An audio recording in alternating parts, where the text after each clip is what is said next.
Hey guys, what's going on? Welcome to the best everything of September 2021. This is my equivalent to a top 10 where I go over the best DD4 teams, raid teams, and arena team, just to kind of give you a good idea of who are the top characters to be using right now in Marvel Strike Force. So let's get right into it. So the best faction team right now at the beginning of September 2021 is, I still believe, is Infinity Watch. I mean, they're crazy. If you don't have Adam Warlock, you can use Kestrel and still see how strong they are. Gamora is just a beast with how much damage she does. So is Phyla-Vell, and the Nebula and Moondragon are great to have there as well. And then Adam Warlock's great as well. I think they're going to be your best arena offense team. No surprise there, and on defense as well. I really just think this team works the best. One thing, if you kind of want to switch up your arena offense versus your arena defense, is I basically run everybody as striker except for Nebula, who is a skirmisher, and then Moondragon is a healer on arena offense and outside of arena defense. On arena defense, I run her as a striker. I don't know if it really helps because I can't see how matches play, but if you want that extra damage as opposed to the regenerations, which Adam Warlock would flip anyways, that's what I would suggest. But again, it's if you have the ISO to invest into that. But I do, and like I said, I don't really know if it works, but it's just kind of an idea there. Our best U7 team, and so basically you could be running Secret Avengers, you could be running whoever. This is just kind of like a throw in their team just for people to have a good starting point. I know Jubilee is a legendary character, but I think her legendary event is coming up, and all of these characters are farmable, so you can kind of build towards this team if you're, towards the beginning and wanting a U7 team. They're also really great in the mutant raid nodes. In Doom 1, I use this team up until the boss node, and then in Doom 1-1, my mutant boss team doesn't really work, so I use this team there as well. I think the three strongest characters are Beast, Jubilee, and Bishop. So if you want to invest into those three characters before Kitty Pryde and Iceman, I think that's a smart idea. But if you spread the love equally, I think you'll still be satisfied with this team. And they're also the best mutant Doom raid team as well. Our best mutant Doom raid team number 2 is this team right here. If you don't want to bring up Phoenix that high, you can throw Jubilee in here as well. But basically, you need Longshot, Shatterstar, Sinister, and Emma to kind of get this team going. Sinister is going to, in the boss node, is going to clone the opposing team's Longshot, and then once you get that train going of all that turn meter, the other team won't get a turn, and basically Longshot, Shatterstar, and the other Longshot will just keep going and going and going. If you have Jubilee in there, she's gaining turn meter with each death, but she doesn't really get that many turns just because of how much turn meter the dad bros get.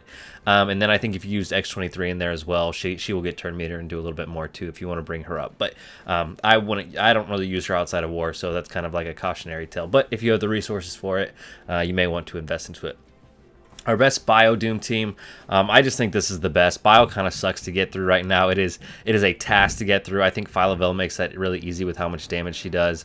It's a lot of juggling characters. It's a lot of making sure that Hela lives, but Greg dies, so you get a bunch of turn meter. So yeah, this is your best Bio Doom team. If you want to run Venom in there instead of Phyla-Vell, I think that's valid as well. But Doom just is not, or Bio is not that fun in Doom Raid. Next up, we are our best Mystic Doom team. Now, as of this recording, Cloak and Dagger are not out yet, but they're going to be crazy in there, especially with Deathpool. Deathpool is really kind of the showstopper right now, and then Doom and Silver Surfer are great as well. If you want to do Adam Warlock for Silver Surfer spot, I think that's valid. I would just recommend, like I said, Cloak and Dagger aren't out yet. They're going to be the Battle Pass, and then maybe something else, who knows. If you want, I think you should invest in those characters as well, especially Deathpool. I had her at like 3 stars, and she's at gear 13, and she does so great in Doom 1.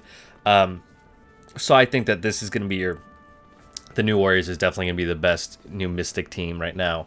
Our best Tech Doom, I really think the only ones you need for this is Doc Ock, Kestrel, and Doom. I have Nebula in there because I have put so much into her for arena offense, and then Shuri's there to give ability, energy, and defense up. Shuri dies a lot real quickly too.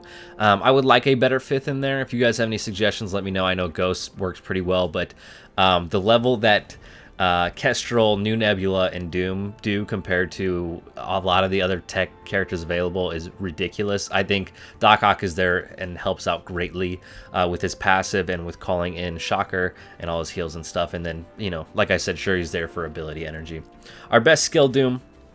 So, this is your best skill Doom team. What I actually do is I don't run Kestrel in this team because I'm on the leftmost lane of Doom. So, my order goes Bio, Skill, Tech, Mystic, and Mutant.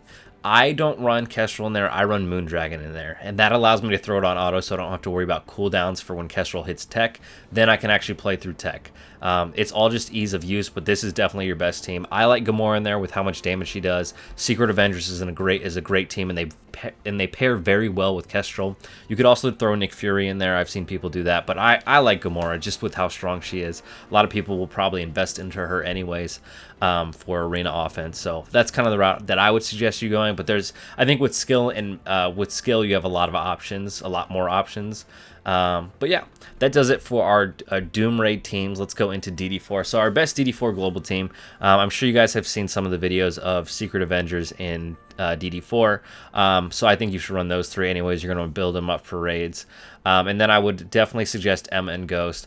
I like Emma throwing her slows everywhere onto the opposing team, and then you use Ghost ultimate to not only steal 15% of their health, but to also extend all those slows. I think it works greatly.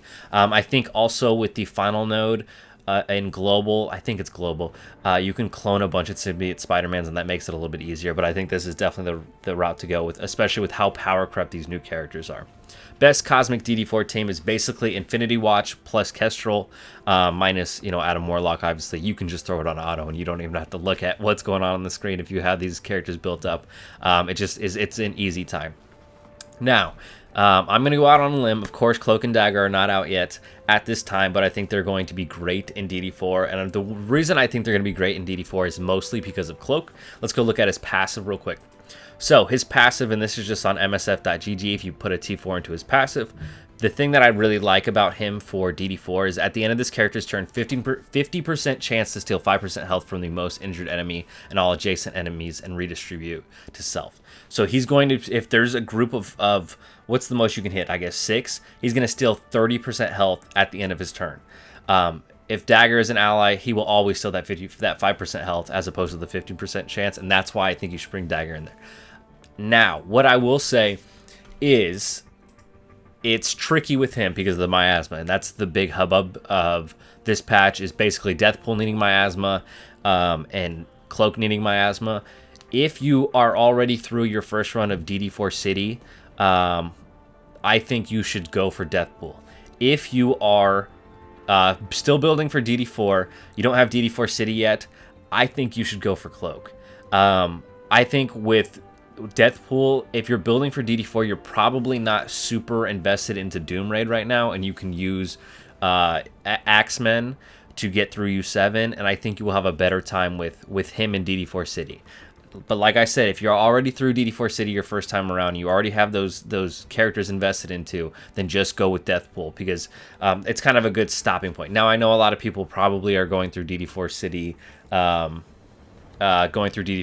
or are already in Doom but not in DD4 City. It happens, but I think in general, in like the broad terms, either you are past DD4 and building Doom Raid teams, or you're prior to DD4 and building DD4 teams. And I think that's kind of where your stopping point should be. So I want to know what you guys think about that. Again, it's a gamble. I don't think it's really too crazy to suggest, especially with how powerful you see Deathpool being.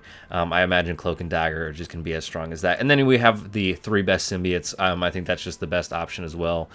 Scream, gets speed up whenever an enemy dies. Symbiote Spider-Man is great in just DD4 in Dark Dimensions, and then Anti-Venom can revive and is basically a really great support character.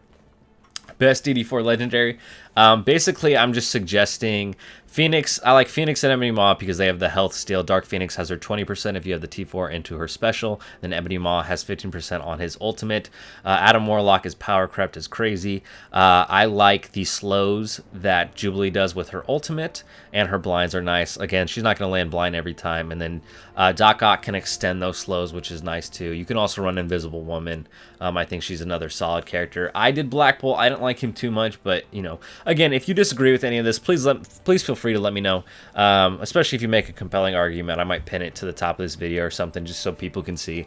Again, but this is just basically where I've soaked in all this information and what I think is the correct route for you guys to go, at least when it comes to these game modes. But yeah, that's gonna do it for this video. Thank you guys for watching. On this channel, I do guides, I do orb openings, and I do streams, and I do all sorts of Marvel Strike Force stuff. So make sure you're subscribed, hit that like button, join the Discord, follow me on Twitch. Be on the lookout. I think Thursday night is the Shang-Chi event, so I will have a video up about that event, and it's going to be be an event guide so you can get through all of it. There's a lot of good rewards in it. But yeah, thank you guys for watching, and I hope you have a great day. Bye.